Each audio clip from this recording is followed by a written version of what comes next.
بسم الله الرحمن الرحيم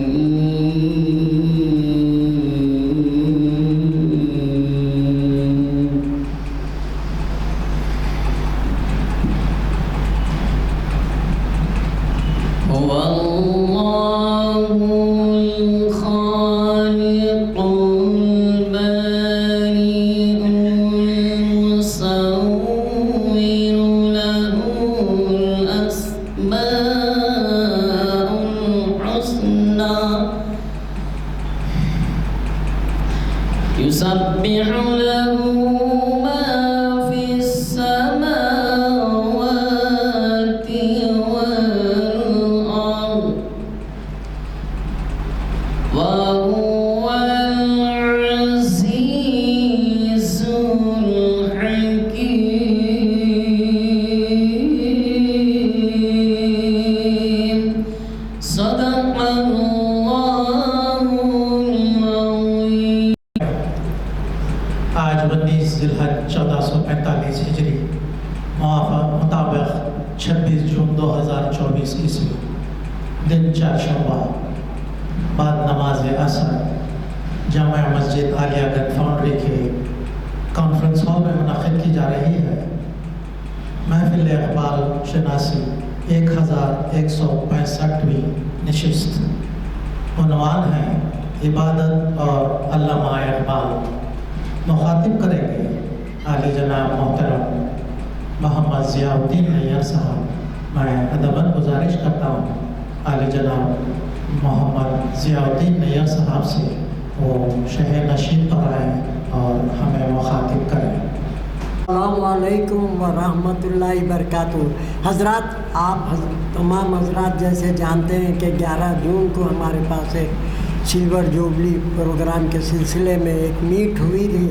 تاریخ اسلام لیکچر کا 25واں سال شروع ہوا، تو اسی سلسلے میں ہمارے پاس جو مقررین آتے ہیں الحمدللہ بہت ہی جو ہے محنت کر کے آتے ہیں، اور عنوان انہی کے دیے ہوئے عنوان پر ان کا لیکچر رہتا ہے. بہت جو ہے تکالیف اٹھاتے ہوئے آتے ہیں. بلا معاوضہ یہ لوگ ہمارے لیے اتنا معلومات میں اضافہ کر رہے ہیں. تو ہم یہ سلور جوبلی کے سلسلے میں انہیں آنر کرنا چاہتے ہیں، ان کی خدمات کو سلیوٹ کرنا چاہتے ہیں. تو اس روز 11 جون کو نہیں آ سکے. وہ دراصل ایسا ہوا کہ وہ ورکنگ ڈے ہونے سے اور ری اوپننگ ہونے سے تمام کالج سازش تھی کہ کسی طرح سے یہاں کا رخ جو ہے اہل علم نہ کرے. جس پیمانے میں اہل علم کا رخ ہوا ہے وہ رخ نہ کرے. آپ دیکھیے کہ 1918 میں عثمانی یونیورسٹی قائم ہوئی، اور پہلے جو وائس چانسلر تھے دیگر خلیفہ عبدالحکیم جو ماہر اقبالیات تھے، غلام دستگیر رشید ماہر اقبالیات تھے، اور آپ دیکھتے چلے جائیں ہمارے صدر جمہوریہ ذاکر حسین صاحب کے بھائی جو ہے وہ اقبال پہ کام کیے. حیدرآباد میں 2 قسم سے اقبال کی پذیرائی ہوئی. ایک پذیرائی تو یہ ہوئی کہ پبلک میں، ماسس میں کلام اقبال کو جو پھیلایا گیا وہ کہیں اور بر صغیر میں انکلوڈنگ لاہور، سیالکوٹ، پاکستان نہیں ہوا گیا. جو کچھ ترقی حیدرآباد نے دی ہے، خاص طور سے میں جو ذکر کرنا چاہ رہا ہوں ماسس میں جو اقبال کے شعر پڑھ کے دھن کرتے تھے. ہمارے پروفیسر سراج الدین صاحب بولتے تھے کہ ہم چھوٹے تھے اور ہماری والدہ ہم کو جو ہے کلام اقبال سنایا کرتی تھیں اور سنتی تھیں ان سے. پروفیسر سراج جو ہے عثمان یونیورسٹی میں انگریزی کے پروفیسر تھے، بعد میں اقبال اکیڈمی حیدرآباد کے صدر بنے. وہ ان کے بعد جو ہے عالم خود میری پہلے صدر تھے، اور خلیل اللہ حسنی صاحب بانی ہونے کے باوجود انہوں نے اپنے آپ کو صدر نہیں بنایا، لیکن پروفیسر سراج الدین اور ان کے بعد جو ہے ظہیر الدین صاحب ہمارے اقبال اکیڈمی کے صدر نامزد تھے، ان سے بڑے اچھے مراسم ہمارے افتخار بھائی کے بھی تھے، اور اسی پابندی سے جیسا آج وہ آتے ہیں اس زمانے سے آتے ہیں۔ اور اقبال کا جو تذکرہ جو کام جو ہوا ماسس کا، میں کہہ رہا تھا ماسس کے ساتھ ساتھ فلسفیانہ گفتگو کرنے والے جو بہت ہی گہرائی سے فلسفے کو، اقبال کے فلسفے کو پیش کرتے تھے، تو ان میں یہ جو میں نام لیا وہ علماء کے اور عثمان یونیورسٹی کے بڑے بڑے عالم لوگ جو ہے، حیدرآباد میں عثمان یونیورسٹی پر 75 کتابیں شائع کی گئیں، 75، اور ان 75 بکس میں کے علاوہ ہمارے پاس یہ جو لیکچرز ہوئے، میں سمجھتا ہوں تقریباً 3000 لیکچر سے زیادہ ہو گئے، اور یہ لیکچرز ماسس کے لیے نہیں، خصوصی طور پہ غور و فکر کرنے والے لوگوں کے لیے تھے۔ خلیفہ عبدالحکیم کی کتاب فکر اقبال 600 صفحے کی کتاب ہے، اور میں اگر اسی اسٹیٹسٹکس پہ جاؤں گا تو بہت دیر تفصیل ہو جائے گی، لیکن چونکہ اقبال کے نام کو، اقبال کے کلام کو جس والہانہ عقیدت سے ہمارے خلیل اللہ حسینی صاحب اور بہادر یار جنگ، یہ دو شخصیتیں ایسی تھیں جنہوں نے ماسس میں اس کو جو ہے پھیلایا۔ کوئی تقریر ان لوگوں کی ایسی نہیں ہوتی جس میں اقبال کا حوالہ نہ ہو، اور بہادر یار جنگ کی تقریر آپ جانتے ہیں، جو لوگ سنے ہیں وہ جب تقریر کرتے آپ کے وکٹری پلے گراؤنڈ پر، آج بھی وکٹری پلے گراؤنڈ جہاں پر ہے وہاں، اور عزا خانہ زہرا کے پچھلا حصہ جو ان کا تھا، آپ کے سالار جنگ میوزیم کا تھا، وہاں پر وہ رحمت للعالمین صلی اللہ علیہ وسلم کے عنوان سے تقریر کرتے تھے۔ کون؟ بہادر یار جنگ۔ اور بہادر یار جنگ کے گھر پہ خصوصی محفلیں ہوتی تھیں جس میں 10-20 آدمی ہوتے تھے، اس میں نوجوان خلیل اللہ حسینی بھی اس میں جا کے شریک ہوتے تھے۔ وہاں ان کی تربیت ہوئی، وہاں ان کے ذہنی تربیت ہونے کی وجہ سے بعد میں وہی خلیل اللہ حسینی نے اقبال کے کلام کو گاؤں گاؤں پھیلایا۔ وہ تقریر کرتے تو ایسا معلوم ہوتا کہ اقبال کا کلام جو ہے وہ پڑھنے کا انداز بھی ان کا بڑا زبردست۔ وہ دانائے سبل ختم الرسل ملائے گل جس نے، غبار راہ کو بخشا فروغ واد یہ سینہ، نگاہ عشق و مستی میں وہی اول وہی آخر، وہی قرآن وہی فرقان وہی یاسین وہی طٰہٰ۔ ایک جھلک خلیل صاحب جو پڑھتے تھے کلام اقبال، یا صاحب الجمال یا سید البشر من وجهک المنیر لقد نور القمر لا يمکن الثنا کما کان حقہ بعد از خدا بزرگ تو ہی قصہ مختصر۔ یہ عاشقانہ کلام رسول اکرم صلی اللہ علیہ وسلم سے سچی محبت، اور اس کے بعد ظاہر ہے ان کے دلوں سے نکلی ہوئی الفاظ آج بھی ہم جو ہے لوگ ہیں پڑھنے والے، لیکن وہ جو بعد میں خلیل حسینی صاحب بیمار ہو گئے تو ان کی آواز بھی ساتھ نہیں دیتی تھی، تو گھر میں بیٹھ کر وہ ڈکٹیشن دیتے تھے۔ جملہ ان کی 11 یا 14 کتابیں ہیں، جس میں سے 3 کتابوں کا ڈکٹیشن میں نے ان سے لیا۔ ان کے پاس گھر میں بیٹھتے اور وہ ڈکٹیشن دیتے، اور ایسا ڈکٹیشن بغیر کسی ریفرنس کے، بغیر کسی کتاب کے، ماشاء اللہ۔ اور بڑے لوگ کیسے ہوتے ہیں، جب جلسہ رحمت العالمین صلی اللہ علیہ وسلم نمائش میدان میں ہوا، شیخ عبداللہ کشمیر سے آئے اور ان کے داماد اور بھی ڈاکٹر اسرار احمد پاکستان سے آئے، مولانا ابوالحسن ندوی رحمۃ اللہ علیہ وہ آئے، تو بڑے بڑے بر صغیر کے لوگ جو ہے آگے خطاب کرتے ہیں۔ جب صدارتی تقریر خلیل صاحب کی ہوتی تو تقریر کرنے کے بعد وہ جو ہے ایک گوشہ تنہائی میں جا کے کھڑے ہو جاتے۔ گوشہ تنہائی میں ہم جیسے رہے تو ایسی تقریر کرا، ہاں کیا علم ہے، فخر کے ساتھ نہیں، گوشہ تنہائی بالکل کوئی ایکسپریشن نہیں جی۔ یہ بے نیازی، اس بات کو ہم سمجھ سکیں آج کے اس جلسے میں، بے نیازی، کچھ شہرت کی تمنا۔ صوفیہ لکھتے ہیں انسان میں بہت ساری کمزوریاں ہوتی ہیں، لیکن سب سے بڑی کمزوری یہ ہوتی ہے کہ انسان کی نفس سے شہرت کی تمنا نکل جائے۔ شہرت ہم دیکھتے نہیں، کسی بڑی محفل میں لوگ جب شریک ہوتے ہیں تو دیکھتے ہیں کوئی ہمارے کو لے جائے گا تو نہیں، لے جا کے آگے بٹھائے گا تو نہیں، ہماری پذیرائی کرے گا تو نہیں، یعنی خود نمائی کی تمنا۔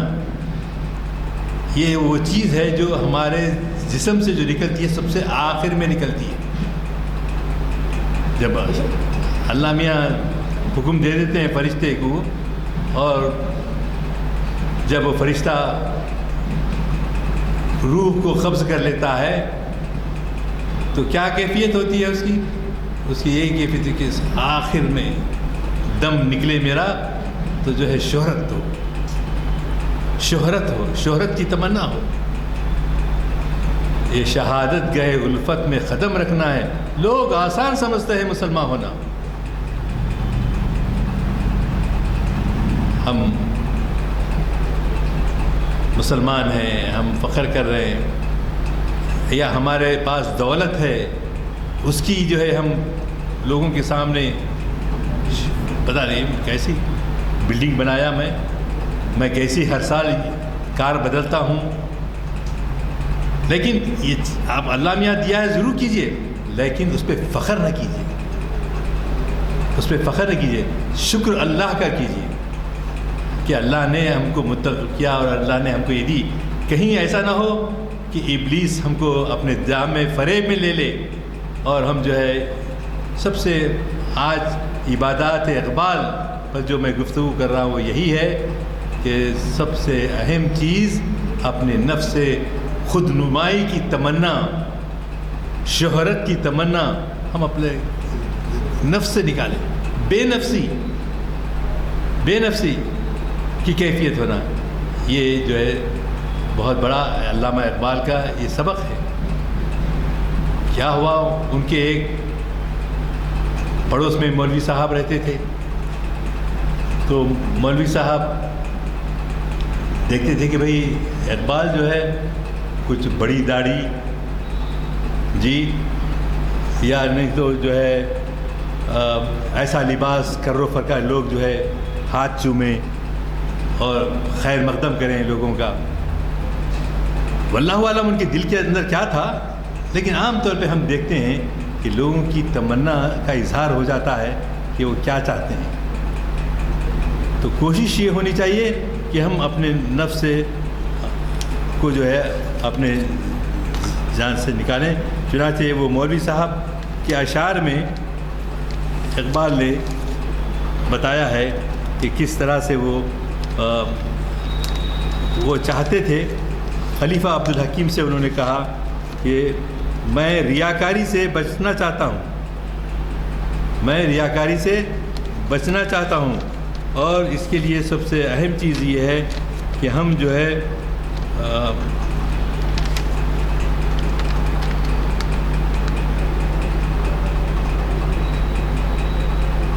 بتوں سے تجھ کو امیدیں خدا سے نہ امیدی، بتوں سے تجھ کو امیدیں خدا سے نہ امیدی، مجھے بتا تو صحیح کافری کیا ہے۔ بہت سادہ شعر ہے لیکن بڑا گہرا شعر ہے۔ بڑا شر. ہم دیکھتے ہیں کہ عبادت میں عام طور پہ ہم غلو کر جاتے ہیں. ہم کو یہ کہا گیا، حدیث میں آیا، اللہ کے رسول صلی اللہ علیہ وسلم نے فرمایا کہ دیکھو تم امامت کر رہے ہو تو اس کو جو ہے ذرا خیال رکھو کہ عورتیں، بچے، ضعیف لوگ بھی عبادت میں شریک نہ ہوں. ہاں اگر تم تہجد کے اٹھتے ہو جب کہ کوئی تمہیں دیکھنے والا نہیں ہے، تمہاری عبادت کے چرچے ہونے والے نہیں ہیں، تو ویسے اس میں آپ سورہ بقرہ پڑھ جائیے، سورہ آل عمران پڑھ جائیے، جو بڑی سے بڑی صورت ہوتی ہے پڑھ جائیے. لیکن کوئی دیکھ رہا بلکہ کچھ نہیں ہو رہا. کیوں کہ ہم کو انسان سے تعریف نہیں لینا ہے، اللہ سے. یہ للہیت ہمارے اندر ہونا چاہیے. بہادر یار جنگ کا انتقال 44 سال کی عمر میں ہوا. 44 ایئرس، صرف 44 سال. مجلس اتحاد المسلمین کے وہ صدر 36 میں بنائے گئے اور صرف 6 سال اس کے صدر رہے. بہادر یار جنگ یہاں انوار علوم کالج میں اقبال پہ تقاریب منعقد ہوئے تھے. اس میں شرکت کرنے والے شاید کوئی ہوں بھی یہاں پر. تو غلام ذکی رشید صاحب نے بتایا تھا، ان سے ہم نے سنا کہ دیکھو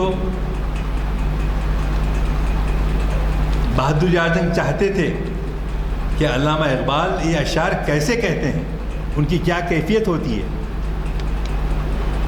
تو وہ حیدرآباد سے بہادر یار جنگ سیالکوٹ گئے اور وہاں پر ان کو ایک ان کی خوابگاہ کے متصل کمرے میں ان کو آرام کا موقع دیا گیا، اور ان کے خادم نے، علی بخش نے، صبح کے 3-4 کے درمیان ان کو اٹھایا، بیدار کیا. اٹھے اور بڑے لہن سے وہ قرآن شریف پڑھتے تھے، بڑے لہن سے. اور یہ ہے کہ آنکھوں سے آنسوؤں کی ایک لڑی جاری ہے، اور وہ تکیے کا جو غلاف ہے وہ بھیگ چکا ہے. اور بعد میں فجر کی نماز پڑھ کے وہ جو اشعار کی آمد ہوئی تھی قرآن کی تلاوت کرنے کی وجہ سے، وہ اشعار نازل ہوتے رہتے. اور جب علی بخش نے دیکھا کہ اقبال کس طرح سے شعر کہتے ہیں، تو یہ کیفیت غلام ذکی رشید صاحب سے میں نے سنا، جو انوار علوم کالج کی ایک تقریب میں ہوا. تو کیا تھا بات؟ یہی تھی کہ وہ اپنے نفس کو اپنے خدا نہیں بنایا. ہم کیا ہے، اپنے نفس کو خدا بنا لیے ہیں. یہ کیا بات، نفس کو خدا بنا لینا؟ ہم اپنے نفس کو راضی کرنے کے لیے ہم جیسی خیرات کرتے ہیں، ہم جیسی جو ہے عبادت کرتے ہیں. تو روزے کی عبادت میں اللہ میاں یہ بولتے ہیں کہ میں خود اس کا اجر دوں گا، ہے نا بھائی، میں خود اس کا اجر دوں گا. کیوں کہ روزے دار کی کیفیت کا اظہار روزے دار سے نہیں ہوتا. ایک بچہ بھی جو ہے آپ دیکھیں گے ہمارے گھروں میں کہ جو ہے آپ بولے کہ میاں یہ چاکلیٹ کھاؤ، نہیں اللہم انی صائم، میں روزے دار ہوں، میں نہیں کھا سکتا، میں کچھ پی نہیں سکتا، اللہ دیکھ لے گا. یہ اللہ کے حاضر و ناظر ہونے کی کیفیت ایک نو عمر بچے میں ہو سکتی ہے، اگر ہمارے بڑوں میں نہیں ہو سکی تو کیا بات. تو یہ اقبال کے بارے میں لوگ یہ کہتے ہیں کہ بھئی ان کو داڑھی نہیں تھی، اور ان کے پڑوس میں جو مولوی صاحب نے لکھا ہے وہ بھی قابل مطالعہ ہے. ولایت، بادشاہی، علم اشیاء کی جہانگیری، یہ سب کیا ہیں؟ فقط ایک نقطۂ ایمان کی تفسیر ہے۔ ہم یہی کیفیت کے ساتھ تمنا کرتے ہیں کہ اے اللہ جو جوانوں کو میری آہ سحر دے، پھر ان بچوں کو بال و پر دے، خدایا آرزو میری یہی ہے، میرا نور بصیرت عام کر دے، میرا نور بصیرت عام کر دے۔ تو چنانچہ یہ اقبال آپ جانتے ہیں کہ اعلیٰ تعلیم حاصل کرنے کے لیے لندن گئے، اور اس وقت بھی اور آج بھی طریقہ ہے، لندن جو نوم تعلیم حاصل کرنے کے لیے جاتے ہیں، جانے کے بعد وہاں کسی کے پاس گیسٹ کے طور پہ کھڑے ہو جاتے، قیام رہتا ہے۔ انگریز بھی اس میں شامل تھے۔ تو ایک بڑھیا ان کی اپنے پاس ان کو جو ہے جگہ دی، اور وہ کچھ پیسے دے کے اپنی جگہ لے لیتے ہیں۔ تو اقبال چند دنوں کے بعد وہ بڑھیا جو ان کو دیکھ رہی تھی، وہ جو ہے دیکھ رہی کہ روزانہ ایک لوٹا لے کے جاتے ہیں، نحادت لوٹا لے کے کیوں جا رہے ہیں؟ ہمارے حیدرآباد والوں کو، انڈیا والوں کو تو جلدی سمجھ میں آ جاتا لوٹا کیوں لے جا رہے ہیں۔ اب تو وہ لوٹے کا زمانہ بھی چلے گیا، اب بہت ہماری بی جے پی گورنمنٹ بہت جگہ ابھی بھی دیواروں کے اوپر پیشاب کھڑے رہ کے لوگ کرتے ہیں۔ یہ ہماری اچھی تہذیب کے کوئی اثرات ابھی ہم نے چھوڑے نہیں ان کو۔ خیر، میں ایک تنقید کر رہا تھا کہ ہمارا معاشرہ کیسا ہے۔ تو وہ بڑھیا نے اقبال سے پوچھا کہ تم لوٹا کیا لے کے جاتے ہیں؟ تو انہوں نے کہا کہ اس کی آبدست کرنا پڑتا، ہم جو ہے صرف ٹیشو پیپر، کوئی کاغذ، کوئی درخت کے پتے ایسا لے کے ہم صفائی اس کو پسند نہیں کرتے۔ اسلام میں صفائی کا یہ تصور نہیں ہے۔ اچھے افتخار صاحب تو بڑی بڑی ہوٹلوں میں گئے، ہم بھی چند جگہ گئے، لیکن وہاں جو ہے آپ کو معلوم نہیں ہوتا کہ جو ہے پانی کا شاور ہے کیا، کچھ نہیں ہے، رہتا نہیں۔ کیوں کہ وہ لوگ استعمال ہی نہیں کرتے۔ تو خاتون کو جب علامہ اقبال نے فلسفہ طہارت بتایا، جس طرح سے تعلیم کا طہارت کا تصور دیا گیا ہے اسلام میں، اس کی طرف متوجہ کی، تو وہ بڑی بھی خوش ہو گئے، یہ بڑی اچھی بات ہے اسلام میں۔ اور انہوں نے کہا کہ میں بھی آپ کے بتائے ہوئے طریقے سے جو ہے فارغ تحصیل۔ تو چھوٹی چھوٹی چیزوں کے اندر بھی اسلام کی بات ہوتی ہے، اور اس کو دیکھ کر جو ہے بہادر جنگ اور بعد میں علامہ اقبال جو آپ کے اس خاتون کو طریقہ طہارت بتایا، اور ہم لوگ جو ہے طریقہ طہارت خود اب کر رہے نہیں معلوم، بہت جو ہے اب پتھرے تو ختم ہو گئے، ڈھیلے تو ختم ہو گئے، اللہ ماشاء اللہ کوئی گاؤں میں ہوں گے۔ تو بہرحال ہم کو یہ چاہیے کہ اسلامی طہارت کے جو طریقے ہیں اس کی طرف بھی توجہ کریں، اور اس میں ہماری وہ کتاب ہے، اس میں آسانی سے بہت زیادہ گہرائی میں اگر نہیں بھی گئے تو ان کتابوں کو ہمارے بچوں کو سمجھانا ہوگا، بتانا ہوگا، اور ہمارے علماء کو یہ بھی بتانا ہوگا کہ جو ہے صفائی کس طرح سے لی جاتی ہے۔ اور علامہ اقبال کا خود بدلتے رہی، ہاں، رندی سے بھی آگاہ، اقبال کے بارے میں وہ مولوی صاحب کہہ رہے ہیں کیا ہے، رندی سے بھی آگاہ، شریعت سے بھی واقف، اقبال کی کیفیت رندی سے بھی آگاہ، شریعت سے بھی واقف، تو پوچھو تو جو تصوف کی آسانی اس شخص کو، وہ مولوی صاحب پڑوس میں جو تھے وہ اقبال کو دیکھ کے کہہ رہے ہیں، اس شخص کو ہم پر تو حقیقت نہیں کھلتی، کیونکہ وہ لوگ پتلون بھی پہنتے تھے، ایسا نہیں تھا کہ آج کل خمیز شلوار جیسا پاکستان کا سرکاری لباس ہے وہ استعمال نہیں کرتے تھے. اس شخص کی حقیقت تو ہم پہ نہیں کھلتی، ہوگا یہ کسی اور ہی اسلام کا بانی. یعنی صفائی کی بات کرے، دکھاوے کی بات نہیں کرے، تنہائی سے نماز پڑھتے تھے اقبال. کوشش ان کی یہ ہوتی تھی کہ نماز تنہائی سے پڑھی جائے، اس لیے کہ ریا نہ ہو، ریاکاری نہ ہو، ہپوکریسی نہ ہو. اس کا اجر اللہ میاں کے پاس ہے، اس کا اجر.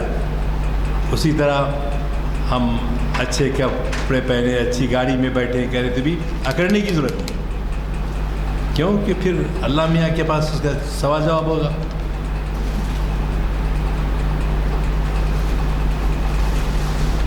میں خود بھی نہیں اپنی حقیقت کا شناسا. اجی مولوی صاحب آپ کیا بول رہے ہیں؟ میں خود نہیں جانتا اپنے آپ کو کتنے کمزوریاں ہیں میرے میں. میں تو آپ کو بتا رہا ہوں، لیکن میں خود اپنے بارے میں غلط فہمی میں مبتلا نہیں ہوں کہ میں نیک آدمی ہوں. یہ کیونکہ گہرا ہے میرے بحر خیالات کا پانی. بحر خیالات کی بہت گہرائی ہے اسلام کی ہے میرے پاس. ایسی صرف سجدے چند مار لیے، دماغ کدھر کی رہا. تو عام طور پہ وہ بات ہوتی ہے نا کہ نماز، اب بچے کرکٹ آج کل بھی چل رہا ہے کچھ آپ کے میچز چیمپئن شپ کے، تو سب بچے نہیں کرتے، لیکن بعض بچے کم عمری میں ناواقفیت کی وجہ سے نماز کو کھڑے رہتے کرتے، ساتھی ادھر کھجانا اور کدھر اپنا ذہن کدھر ہے واقف نہیں ہے. بلکہ کرکٹ کا میچ ہو رہا ہے، سنچری مس ہو جائیں گی، بھاگ جاتے بچے. اسی طرح فٹ بال میچ ہو یا کوئی ہو، اسی طرح ایک صاحب کے 5 دکانیں تھے. ہیبٹس پہ ایسے ہوں گے کسی کے صاحب کے 5 دکانیں تھے. تو 5 دکانوں میں وہ صاحب کیا کرتے تھے، پہلی نماز فجر کی پڑھے وقت دکان نمبر اے کا حساب کر لیتے تھے. اب وہ آدمی دینے کا ہے پیسے، واپس آ جائیں گے، اپنا ذہن پورا جو ہے اس طرف ہے. اس کے بعد ظہر کا وقت ہوا تو دکان نمبر بی کا حساب کر لیا. اے کا ہو گیا، بی کا ہو گیا، سی کا ہو گیا، ڈی کا ہو گیا، ای کا بھی ہو گیا. تو بعد میں نماز ختم ہونے کے بعد لوگ بولے امام صاحب آپ 4 رکعت ہی پڑھائے.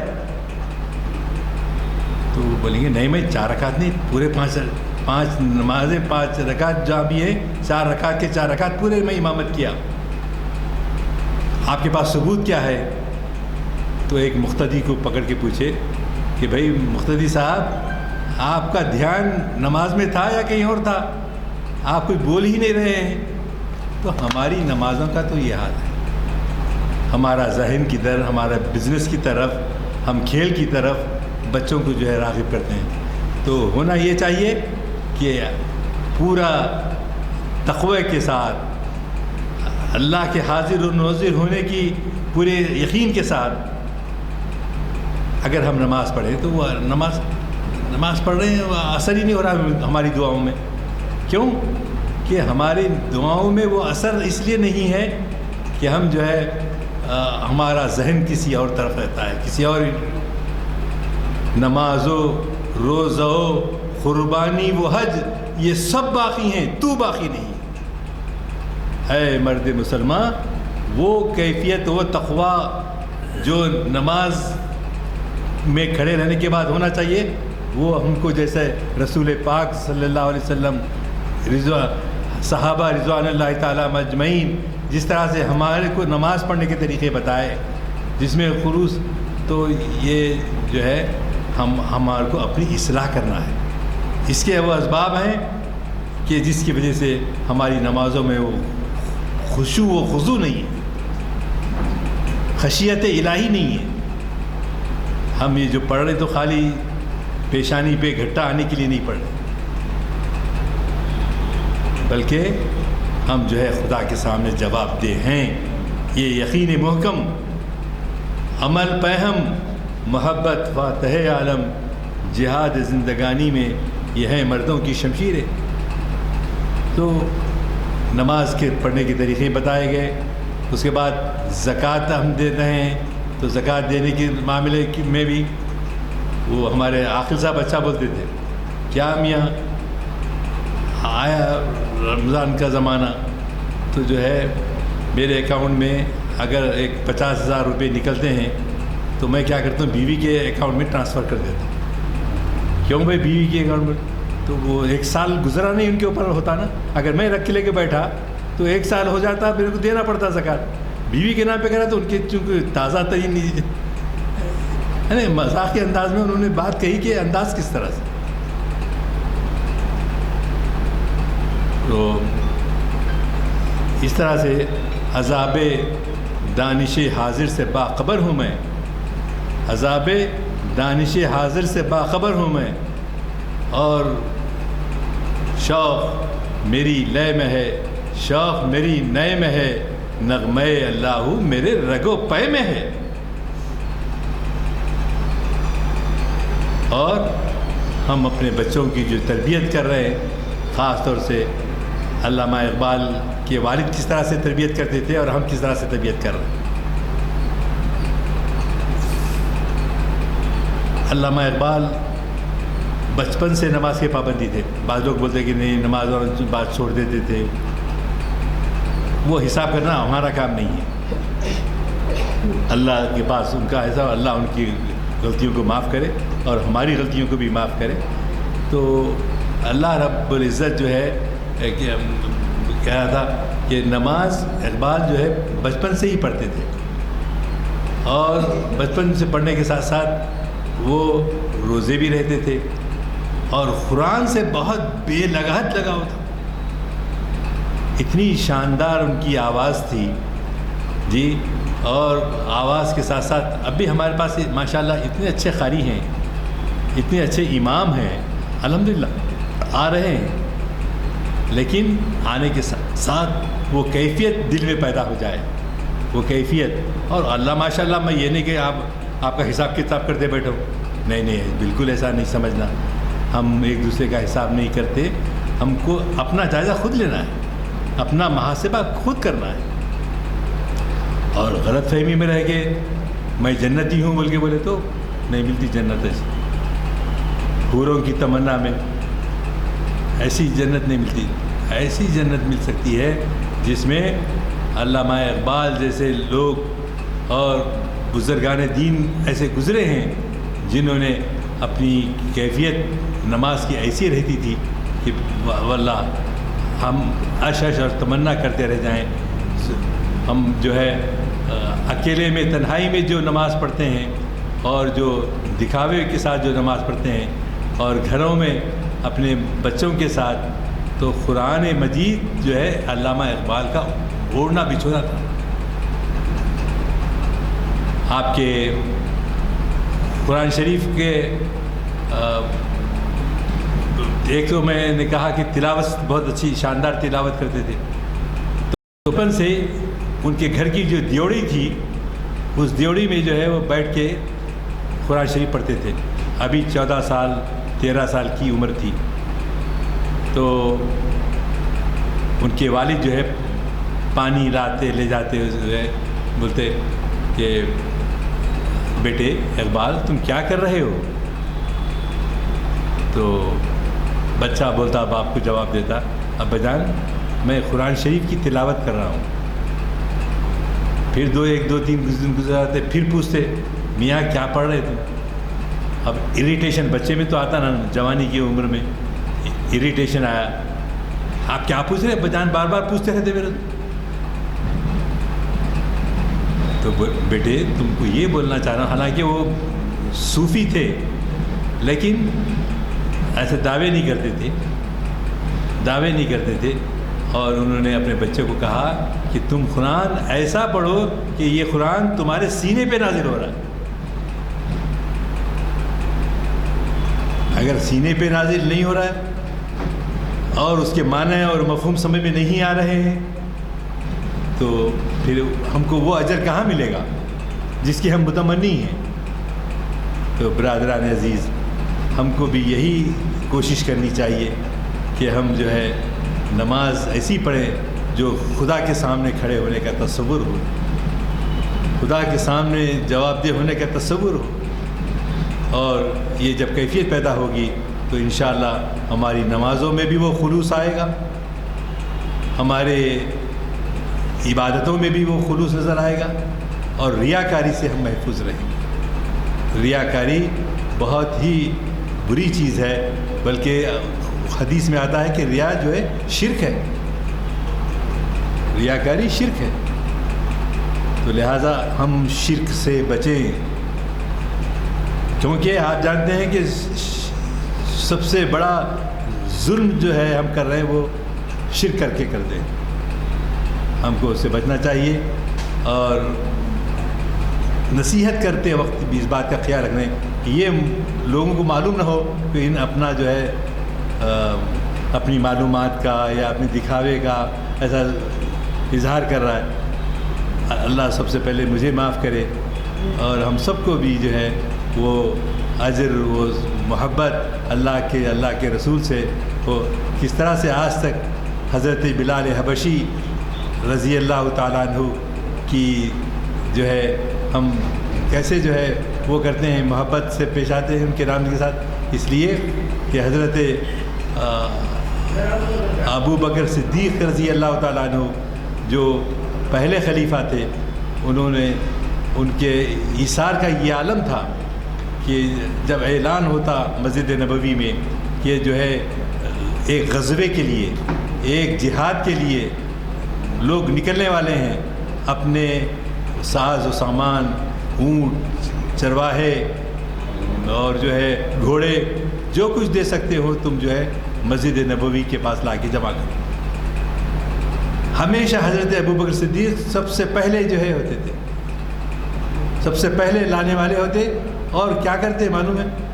حضرت عمر فاروق کی یہ تمنا رہتی تھی کہ میں بھی جو ہے ابو بکر سے بڑھ جاؤں، آگے نکل جاؤں. لیکن ہمیشہ یہی ہوتا رہا. جب غزوہ تبوک تھا تو غزوہ تبوک کے موقع پر ایز یوزول اب حضرت ابو بکر صدیق لا کے جمع کر دیے، اور حضرت عمر فاروق بھی لا کے جمع کر دیے. جمع کرنے کے بعد اللہ کے حضرت عمر ابو بکر صدیق سے پوچھا، اے ابو بکر آپ کیا لے آئے جنگ کے لیے؟ تو ابو بکر صدیق نے کہا میں ساری چیزیں لا دی. تو پھر آپ اپنے گھر والوں کے لیے کیا چھوڑے؟ اللہ کے رسول کو چھوڑ دیا. اللہ اور اللہ کے رسول کو چھوڑ دیا، جیسے ہمیشہ چھوڑتا. پروانے کو چراغ ہے، بلبل کو پھول بس، صدیق کے لیے ہے خدا کا رسول بس. اور حضرت عمر، حضرت عثمان غنی، حضرت علی رضی اللہ تعالیٰ عنہ کے بارے میں جانتے ہیں آپ کہ کیا بے خطر بستر رسالت میں آپ صلی اللہ علیہ وسلم پر، کیونکہ امانت حوالے کر کے آئے تھے حضرت ابوبکر صدیق کے. تو کیا اندازہ لگائیے کیا بے خوفی کا عالم ہوگا، کیا جو ہے اللہ کی رضا کو یقین ہوگا ان لوگوں کے اوپر کہ جو ہے حضرت عثمان غنی دولت مند آدمی تھے اس وقت. تو انہوں نے کہا کہ ایک کنواں ہے بیر عثمان، ایک کنویں سے جو پانی نکلتا ہے وہ سب یہودیوں کو اور مسلمانوں کو کافی نہیں ہوتا مدینے میں. تو کوئی خرید کر جو ہے حضرت عثمان غنی نے خرید کر ایک کنواں حوالے کیا جس کو بیر عثمان کہتے ہیں. جہاں 7 مساجد ہیں نا وہیں پر وہ مدینے میں ہے. اور حضرت عثمان غنی رضی اللہ تعالیٰ عنہ کیا کیے، اپنے سارے اس کنویں سے سب کچھ خرید لیا انہوں نے، اور اللہ کی رضا کے لیے سب کچھ چھوڑ دیا. اسی طرح حضرت عمر فاروق رضی اللہ تعالیٰ عنہ کے گالوں پہ پھٹی ہوئی جوتیاں لے کر ان کے گالوں پہ مارتے. قصور کیا تھا؟ قصور صرف ایمان والا تھا، صرف اللہ کو، اللہ کے رسول کو خوش کرنا مقصد تھا. حضرت عمر فاروق رضی اللہ تعالیٰ عنہ خلافت کے دوران رات میں پھرتے تھے. آج کل ہمارا چیف منسٹر بول رہا نا 10:30 کے بعد کوئی بھی گھر میں سے مت نکلو، گھروں میں رہو. اچھی بات بول رہا، نوجوان اپنا وقت خراب نہیں کرو. تو حضرت عمر فاروق اس زمانے میں یعصوا باللیل، وہ رات میں گھومتے تھے. کیوں گھومتے تھے؟ تھکا کر تہجد کے وقت آ کے ایک جگہ بیٹھ جاتے تھے. اس زمانے کے مکانات چھپر کے چھوٹے چھوٹے پتلے اس کے تھے. تو تھک کے حضرت عمر فاروق آ کے وہاں بیٹھ گئے. ماں اور بیٹی میں گفتگو ہو رہی ہے. کس بات کی؟ اس بات کی کہ دیکھو ماں جو ان کے دیدور ہے، تو ماں بیٹی سے کہتی ہے اب ہیلو آج جو دودھ جمع ہوا ہے، غلام وہ تھی دودھ جمع کرنے والے، دودھ بیچنے والے تھے. تو ماں جو ہے بیٹی کو کہتی ہے کیا کرو آج دودھ میں پانی زیادہ ملا دو.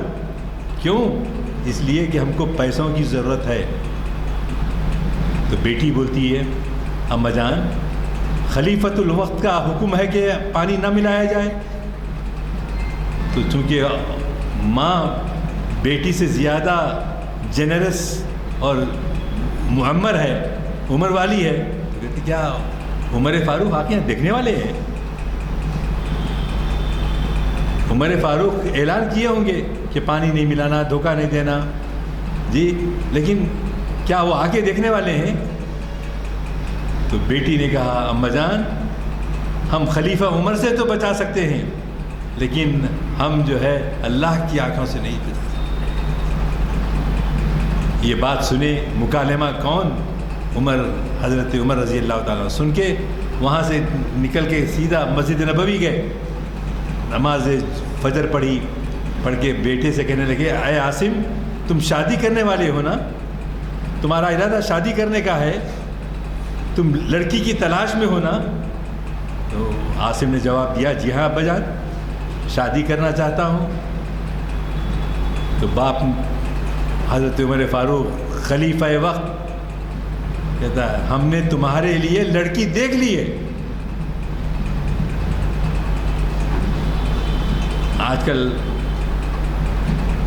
آمنے سامنے کر کے گفتگو کروانا جی، اور گھوڑے جوڑے کی جہاں پر روایتیں چل رہی ہیں اس کا، بلکہ وہ ایمان جو اس لڑکی میں تھا وہ اتنا متاثر کیا خلیفۃ المسلمین کو کہ انہوں نے اپنے بیٹے سے ایک ایسی متقی لڑکی سے شادی کر دی.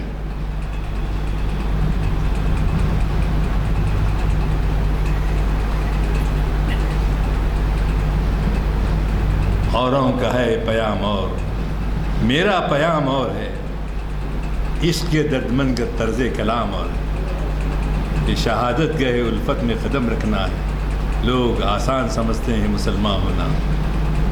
یہ شب گریزاں ہوگی آخر جلوہ خورشید سے، یہ چمن معمور ہوگا نغمہ توحید سے. اور اختتامی کلمات کی طور پہ پھر کہوں گا کہ اوروں کا ہے پیام اور میرا پیام اور ہے، عشق کے دردمند کا طرز کلام اور ہے. اور جو ہم باتیں سنتے ہیں اس کو انشاءاللہ یاد بھی رکھیں اور گھر والوں کو سنائیں جی، اور انشاءاللہ تعالیٰ اس سے ہم کو جو ہم وقت نکال کے یہاں آتے ہیں فائدہ ہوگا. آج میں آپ تمام اصحاب کا شکر گزار ہوں کہ آپ زیادہ سے زیادہ تشریف لائے، اور جو شال پوشی اور وہ یہ کیا، اب آپ لوگوں کی محبت میں نے قبول کر لیا. وآخر دعواہم ان الحمدللہ رب العالمین. الحمدللہ ماشاءاللہ آپ نے ہمارے تحفے کو قبول فرمایا۔ دراصل وہ تحفہ ہے نہ کچھ ہے، ہم آپ کی محنت، آپ کے جو خدمات ہیں اس محافل میں، یہ محافل جو ہے سالوں سے تقریباً 27-28 سال ہونے آ رہے ہیں الحمدللہ۔ یہ تمام آپ حضرات کی کاوشوں کا نتیجہ ہے، سارے مقررین جو وہ کر رہے ہیں۔ ہم ہمیشہ سوچتے تھے کہ اللہ کتنی محنت کر کے یہ لوگ آتے ہیں، اور بیان جو ہوتا ہے آپ لوگوں کا بہت گہرا ہوتا ہے۔ کبھی کبھی ہم سوچتے ہیں کہ کتنی محنت کر کے آتے ہیں، اور پھر سب میں اہم چیز ہے آج کل کے زمانے میں جو ہے بلا معاوضہ ایسی خدمات، دھوپ ہے، بارش ہے، سردی ہے، مختلف قسم کے مصروفیات رکھتے ہوئے ٹائم نکال کے یہاں آتے ہیں، اور اتنی قیمتی چیزیں ہمارے سامنے رکھ دیتے ہیں۔ سمندر سے موتیاں نکالتے ہیں آپ لوگ سمجھے، اور جو ہے اپنے کم وقت میں بہت ہی اچھے انداز میں ایک سمندر میں ایک کوزے میں بند کر کے دیتے ہیں، جیسا کیپسول بنا کے دے دیتے ہیں ہمارے لیے۔ یہ ہم اس سے بہت متاثر ہیں، ہم سانچے ہمارے خیال آیا کہ بھائی کچھ نہ کچھ آپ کے لیے کرنا، بہت ہی معمولی کرے ہیں، آپ نے قبول کیا، یہ بھی آپ کی جو ہے بہت ہی جو ہے انکساری ہے۔ اللہ تعالیٰ آپ کے خدمات کو قبول فرمائے، ہم آپ کے خدمات کو اور کمیونٹی کے لیے آپ جو خدمات کر رہے ہیں، قوم کے لیے جو ان کی نالج میں اضافہ کر رہے ہیں، ہم سلام کرتے ہیں اس کا آپ کو۔ اللہ آپ کی ان خدمات کو قبول فرمائے اور اجر عظیم عطا فرمائے۔ ہماری دعا ہے اللہ آپ کے علم میں اور ترقی دے، برکت دے، صحت دے، اور ہم کو بار بار آپ کے جو ہے تقاریر کو اور بحث کو، بیان کو سننے کا موقع فراہم فرمائے۔ جزاکم اللہ خیر۔ الحمدللہ الحمدللہ الحمدللہ۔ اللہم صلی علی سیدنا محمد وعلی آل سیدنا محمد وبارک وسلم۔ ربنا آتنا فی الدنیا حسنۃ وفی الآخرۃ حسنۃ وقنا عذاب النار وادخلنا الجنة مع الابرار۔ یا عزیز یا غفار یا رب العالمین، رب اغفر وارحم وانت خیر الراحمین، اللہم ارحمہما کما ربیانی صغیرا، رب اغفر لی رب اغفر لی رب اغفر لی، یا الہ العالمین یا رحم الراحمین۔ اے اللہ ہمارے والدین، اب عزیز و قریب رشتہ دار، سارے مومنین مومنات، مسلمین مسلمات، ہمارے اساتذہ صاحبان، افسران صاحبان جو اس دنیا فانی سے کوچ کر گئے ہیں، میرے مولا ان کے ساتھ رحم کا کرم کا معاملہ فرماتے ہوئے میرے مولا ان کے درجات میں بلندی عطا فرما۔ اے میرے رب ان کی خبروں، ان تمام کی خبروں کو جنت کا ایک باغ بنا دے۔ اے اللہ ہم سب جو بقید حیات ہیں انہیں توفیق دے، ہدایت دے، سچی توبہ کر لیں، توبۃ النصوح کروا لے، جو تیرے دربار میں قبول و منظور ہو، قبول و منظور بعد اس کے ہدایت دے کہ بقیہ زندگی کو حضور پاک نبی کریم صلی اللہ علیہ وسلم کی پیاری پیاری سنتوں پر عمل کرنے والا بنا دے۔ اے اللہ جو بیمار ہیں ان کو شفائے کاملہ عاجلہ مستعملہ عطا فرما، جو مقروض ہیں ان کے قرضوں کی ادائیگی کے اسباب بنا دے۔ اے اللہ جو تعلیم پا رہے ہیں میرے مولا انہیں نافع علم عطا فرما، دونوں جہان کے علم سے انہیں سرفراز فرما۔ یا اللہ جو بے روزگار ہیں، روزگار کی تلاش میں ہیں، انہیں حلال روزگار سے جوڑ دے میرے مولا۔ جو ملازمت کر رہے ہیں، کاروبار کر رہے ہیں، ان کے کاروبار میں ملازمت میں برکت والی ترقی عطا فرما۔ یا اللہ یا رحمان یا رحیم یا کریم، اللہ جن لڑکے لڑکیوں کی شادیاں ہونا ہے میرے مولا ان کے شادیوں کے اسباب بنا دے۔ ہرگز ہرگز یہ کام سرپرست نہیں کر پاتے جاتا وقت کہ تیرا فضل و کرم نہ ہو میرے مولا۔ فضل فرما، کرم فرما، رحم فرما اور آسانی پیدا فرما، اسباب بنا دے میرے مولا۔ بہتر سے بہتر رشتے فراہم فرما، مبارک بختاور رشتے لگا دے۔ اے اللہ جن رشتوں میں قطع رحمی ہو رہی ہے، ہوئی ہے میرے مولا، اسباب بنا میرے مولا، اس خطۂ رحمی کو صلہ رحمی سے متبدل فرما دے۔ یا اللہ یا رحمان یا رحیم یا کریم، اے اللہ ہم نے جو مانگا ہے وہ عطا فرما، ہمارے حق میں جو بہتر ہے وہ بھی اپنے فضل و کرم سے ہمیں عطا فرما۔ اے اللہ ہماری دعاؤں کو محض اپنے فضل و کرم اور حضور پاک نبی کریم صلی اللہ علیہ وسلم کے تقدس میں ان کے واسطے سے قبول و منظور فرما۔ والحمدللہ رب العالمین، بحق لا الہ الا اللہ محمد رسول اللہ۔